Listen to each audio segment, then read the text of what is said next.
Ότι στοχεύει στο να αφαιρέσει το αντικείμενο οικονομικής και επαγγελματικής δραστηριότητας από τους μικρομεσαίους και τους αυτοαπασχολούμενους και να το διαθέσει στα καρτέλ, στις μεγάλες εταιρείες για τις οποίες επιφυλάσσει αυτό που λέει η αιτιολογική έκθεση του νόμου, το ρόλο των μεγάλων ξένων παικτών.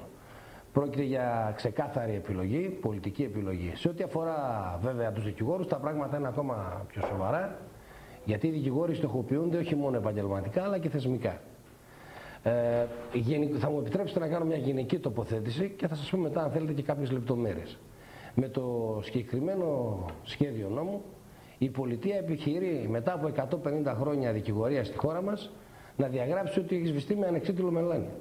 Να διαγράψει δηλαδή τους δικηγορικούς συλλόγους και την θεσμική τους αποστολή. Να καταργήσει τα ταμεία και τους διανεμητικούς λογαριασμούς των δικηγόρων. Να εξαφανίσει στρατιές συναδέλφων, έχει προγράψει το 90% τουλάχιστον, στους οποίους προορίζει έξοδο από το επάγγελμα, με έναν πρωτοφανούς βαρβαρότητας και κοινωνικής αναλγησίας βίαιο αποπληθωρισμό του κλάδου. Να καταργήσει το θεσμό, να καταργήσει το θεσμικό ρόλο του δικηγόρου, αυτό είναι το πιο σημαντικό για την κοινωνία, ως λειτουργού της δικαιοσύνης και ως έσχατου υπερασπιστή των κοινωνικών και ατομικών δικαιωμάτων του πολίτη, μετατρέποντας τον δικηγόρο πια σε έναν απλό αγοραίο εμποράκο και τις υπηρεσίες του σε καταναλωτικό αγαθό ελεύθερης χρηματιστηριακής διατίμησης. Να κάνω λίγο, αν μου επιτρέπετε, κύριε Κοντζαμανίδη, το συνηγόρο του διαβόλου, γιατί αυτά που διαβάζουμε στις πληροφορίες για το νέο νομοσχέδιο είναι ότι θα προβλέπεται η κατάργηση της ελάχιστης αμοιβής. Το άνοιγμα θα έχει να κάνει και με την άρση του γεωγραφικού περιορισμού για τους λειτουργούς του επαγγέλματός σας, ενώ αντίστοιχες θα είναι και οι προδιαγραφές για το επάγγελμα των συμβολιογράφων. Και διαρωτάται κανείς, εφόσον θα ανοίξει το επάγγελμα, εφόσον δεν θα υπάρχουν γεωγραφικοί περιορισμοί και ελάχιστες αμοιβές, δεν θα είναι περισσότεροι αυτοί που θα προστρέχουν στους συνηγόρους για να βρουν το δίκαιο τους? Καταρχήν, δεν έχει καμία σχέση το τι γίνεται με τους δικηγόρους με αυτό που γίνεται με τους συμβολογράφους. Το επάγγελμα του συμβολογράφου δεν ανοίγει. Είναι κλειστό επάγγελμα. Συνεχίζει και μετά τις ρυθμίσεις να είναι κλειστό επάγγελμα. Δεν μπορεί να γίνει οποιοδήποτε θέλει συμβολογράφος. Σε ό,τι αφορά τους δικηγόρους, τα πράγματα δεν είναι έτσι. Στην περίπτωση των δικηγόρων, εκείνο το οποίο επιδιώκεται είναι να καταστεί πλέον η δικηγορία αποκλειστικό επαγγελματικό αντικείμενο των καρτέλ των μεγάλων κεφαλοχικών και πολυεπαγγελματικών δικηγορικών εταιρεών, με προλεταριοποιημένους δικηγόρους υπαλλήλους των 600-800 ευρώ. Είναι ξεκάθαρο αυτό. Αν αυτό συμβεί, ο τελευταίος που θα ωφεληθεί είναι ο πολίτης. Εκτός αν κανείς σε αυτή τη χώρα πιστεύει ότι τα καρτέλ έχουν πέσει ξαφνικά σε τέτοιο ανταγωνισμό μεταξύ τους και έχουν χαμηλώσει τιμές. Από το καρτέλ του γάλατος να πάμε, από το καρτέλ του σούπερ μάρκετ. Πέστε μου, ποιο καρτέλ στη χώρα μας? Κύριε Κοντζαμανίδη, επιμένετε στον όρο καρτέλ, γιατί είστε τόσο κατηγορηματικοί? Επιμένω στον όρο καρτέλ γιατί έτσι όπως διαμορφώνονται τα πράγματα, και θα σας πω για ποιο λόγο γίνεται αυτό, θα μπορούν πλέον μεγάλες εταιρείες των 500 και 1500 ατόμων, οι οποίες θα ξεκινούν την δραστηριότητά τους από κεφάλαια τα οποία δεν είναι υποχρεωτικά δικηγορικά, θα είναι κεφαλαιικές εταιρείες και θα μπορεί ο καθένας και εσείς ακόμη να ιδρύσετε μια δικηγορική εταιρεία, μια μεγάλη τράπεζα, μια μεγάλη ασφαλιστική εταιρεία, να ιδρύσουν μεγάλες δικηγορικές εταιρείες. Οι δικηγορικές αυτές εταιρείες, με βάση και την κατάργηση των διατοπικών ορίων, θα έχουν την δυνατότητα να εγκατασταθούν σε οποιοδήποτε μέρος της Ελλάδας, σε οποιοδήποτε χωριό και σε οποιαδήποτε πόλη, να ιδρύσουν όσα υποκαταστήματα θέλουν. Τώρα ισχύει μία και μοναδική έδρα του δικηγόρου, ενώ ότι θα μπορεί να ιδρυθούν δεκάδες, εκατοντάδες υποκαταστήματα. Θα υπάρχει δυνατότητα της ελεύθερης χώρης, δεοντολογικούς περιορισμούς διαφήμισης. Και όλα αυτά θα δώσουν δυνατότητα σε μεγάλες εταιρείες να εγκατασταθούν σε όλη την Ελλάδα και να καλύψουν εκείνες το αντικείμενο της δικηγορίας. Σε αυτήν την περίπτωση ο πολίτης δεν θα μπορεί να απευθύνεται σε όποιον δικηγόρο θέλει και να διαπραγματεύεται μια χαμηλή τιμή για τις υπηρεσίες του, αλλά θα πρέπει να υποστεί αυτό το οποίο συμβαίνει σε όλες τις χώρες που υπάρχουν μεγάλες δικηγορικές εταιρείες. Δηλαδή ένα στάνταρ τιμών, το οποίο μάλιστα θα είναι ανεβασμένο και θα είναι απαραβίαστο προς τα πάνω. Θα υπάρχει δηλαδή ελάχιστη αμοιβή, αλλά θα είναι αυτή που επιβάλλουν οι εταιρείες. Θα υπάρχουν αμοιβές οι οποίες θα είναι σταθερές και δεν μπορεί κανείς να τις αντιμετωπίσει. Σήμερα, με μια χώρα που έχει 45.000 δικηγόρους, αν γίνει αυτό δεν θα υπάρχουν ούτε 5.000. Θα μπορεί κανείς να πάει και στο δικηγόρο ο οποίος προσφέρει τις υπηρεσίες του αντί υψηλού τιμήματος, γιατί θεωρεί ότι είναι υψηλό επίπεδο υπηρεσίες του. Μπορεί να πάει και σε ένα νέο δικηγόρο, πάει σε ένα μεσαίο δικηγόρο να διαπραγματευτεί όποια τιμή θέλει.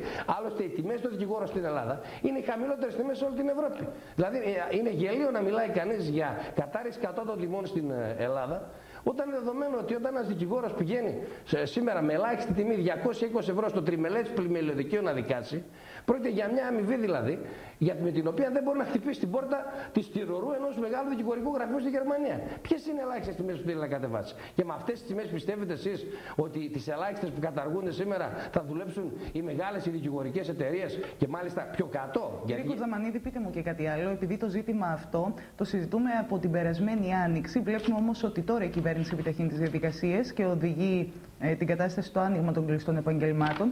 Σε όσους θεωρούν ότι ο κλάδος των δικηγόρων δέχεται μια προνομιακή μεταχείριση από πλευράς της κυβέρνησης, ότι τους άφησε τελευταίους και προσπαθεί εξ απαλώνων ήχων να περάσει τη μεταρρύθμιση, τι απαντάτε? Όχι, είναι λάθος αυτό που λέτε. Είναι λάθος. Αντιθέτως, οι δικηγόροι είναι στοχοποιημένοι.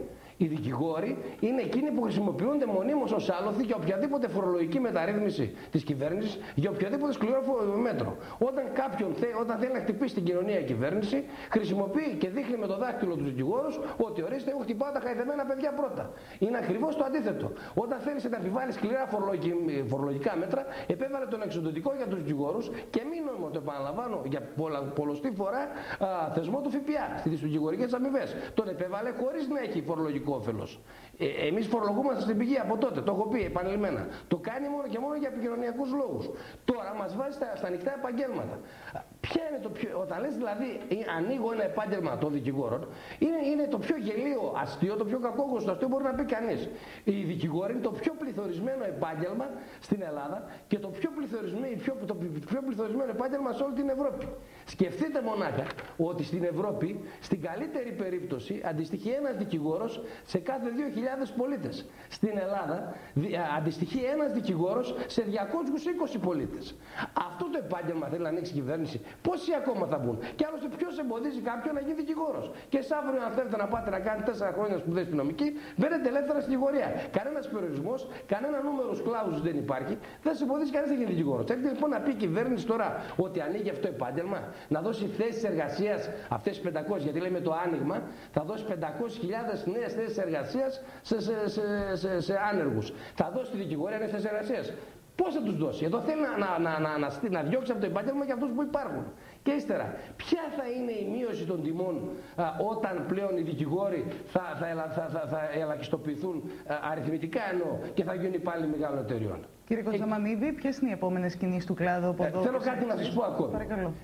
Ξέρετε, η κυβέρνηση όπου νομίζει ότι μπορεί να το κάνει, το κάνει. Και εμείς επειδή δυστυχώς αυτή τη στιγμή έχουμε πρόβλημα στην ηγεσία μας με τον πρόεδρο της Ολομέλειας να μην τη συγκαλεί, τον κύριο Παξινό, να μην έχουμε διαμορφώσει, παρότι βοά όλη η επαρχία και όλη η υπόλοιπη Ελλάδα για το ότι πρέπει να αντισταθούμε σε όλα αυτά τα μέτρα, ο κύριος Παξινός δεν συγκαλεί την Ολομέλεια, προσπαθεί να περάσει τα μέτρα αυτά με σκληρό τρόπο εναντίον μας χωρίς συζήτηση.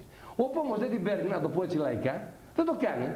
Διάβασα στο χθεσινό βήμα, στο κυριακάτικο βήμα, ότι το σχέδιο νόμου δεν περιλαμβάνει διάταξη για το άνοιγμα του επαγγέλματος στον ταξί. Και ξέρετε για ποιο λόγο? Ποια είναι τα επιχειρήματα?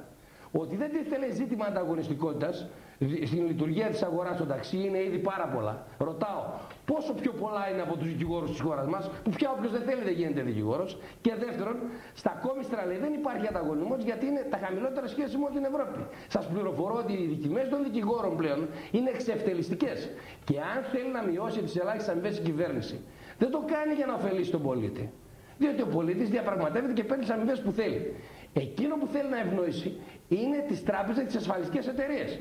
Διότι αυτοί οι μεγάλοι οικονομικοί οργανισμοί, όταν απασχολούν δικηγόρους με αμοιβές πείνας, ήδη με αμοιβές πείνας, προσπαθεί και αυτές ακόμα να τις μειώσει παρακάτω. Οι δικηγόροι όμως αντιστέκονται και λένε κύριε, δεν μπορώ να πάρω λιγότερο από τα ελάχιστα επιτρεπόμενα όρια. Αυτά θέλω να καταργήσω. Για αυτούς που μας παρακολουθούν και ενδιαφέρονται να μάθουν τις επόμενες κινήσεις σας και ως Δικηγορικός Σύλλογος Θεσσαλονίκης αλλά και ως επαγγελματικός κλάδος. Ποιες θα είναι αυτές? Καταρχήν πρέπει να σας ενημερώσω ότι χθες στο Ηλέκτρα Παλάς είχαμε μια πανελλήνια επιστημονική εκδήλωση. Τη διοργάνωσε ο Δικηγορικός Σύλλογος Θεσσαλονίκης και συμμετείχαν γύρω στους 20 πρόεδρους από όλη την επαρχία που αγωνιούν μαζί μας για το μέλλον της δικηγορίας. Αυτοί βέβαια αγωνιούν και για ένα άλλο θέμα, διότι η κυβέρνηση θέλοντας να καταργήσει τα διατοπικά όρια λειτουργίας, γιατί το αναφέρατε και αυτό, ουσιαστικά σβήνει από το χάρτη δικηγορικούς συλλόγους και δικηγόρους επαρχίας. Και υπάρχει, θα σας πω ότι υπάρχει δυνατότητα να εξαιρεθούμε. Δεν είναι αυτό που λένε ότι δεν και καλά πρέπει να γίνει. Υπάρχει δυνατότητα να εξαιρεθούμε. Δεν πάση περιπτώσει, αυτό είναι ένα άλλο ζήτημα.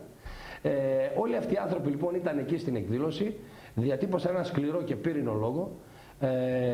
Ανεξάρτητα από το εάν και κατά πόσο τελικώς θα ευδοκίσει ο πρόεδρος της Ολομέλειας, ο οποίος αποχωρεί πια από τον δικηγορικό συνδικαλισμό, από ό,τι πληροφορούμε τουλάχιστον, οι δικηγόροι θα επιδιώξουν πλέον πανελλήνιες κινητοποιήσεις, ξεπερνώντας και τον κύριο Παξινό. Δεν είναι δυνατόν να δεχθούμε να μας βήσει μονοκονδυλιά από το χάρτη η κυβέρνηση, όταν 150 χρόνια υπηρετούμε τη δικαιοσύνη και υπηρετούμε τον πολίτη, ο οποίος πολλαπλώς βάλεται από την κρατική αυθαιρεσία και από την αδικία. Εμείς θα είμαστε εκεί. Τους αρέσει, δεν τους αρέσει, τους ενοχλούμε, δεν τους ενοχλούμε, θεσμικά θα είμαστε εκεί. Εμείς εμποράκι δεν πρόκειται να γίνουμε. Εμείς θα τα παρακολουθούμε ούτε για εμπόριο θα κατακολουθήσουμε. Κύριε Κοντζαμανίδη, τόσο στη Θεσσαλονίκη όσο και πανελλαδικά. Ευχαριστούμε θερμά που ήσασταν σήμερα κοντά μας, να μας δώσετε περισσότερες πληροφορίες για το άνοιγμα των κλειστών επαγγελμάτων. Καλό σας απόγευμα.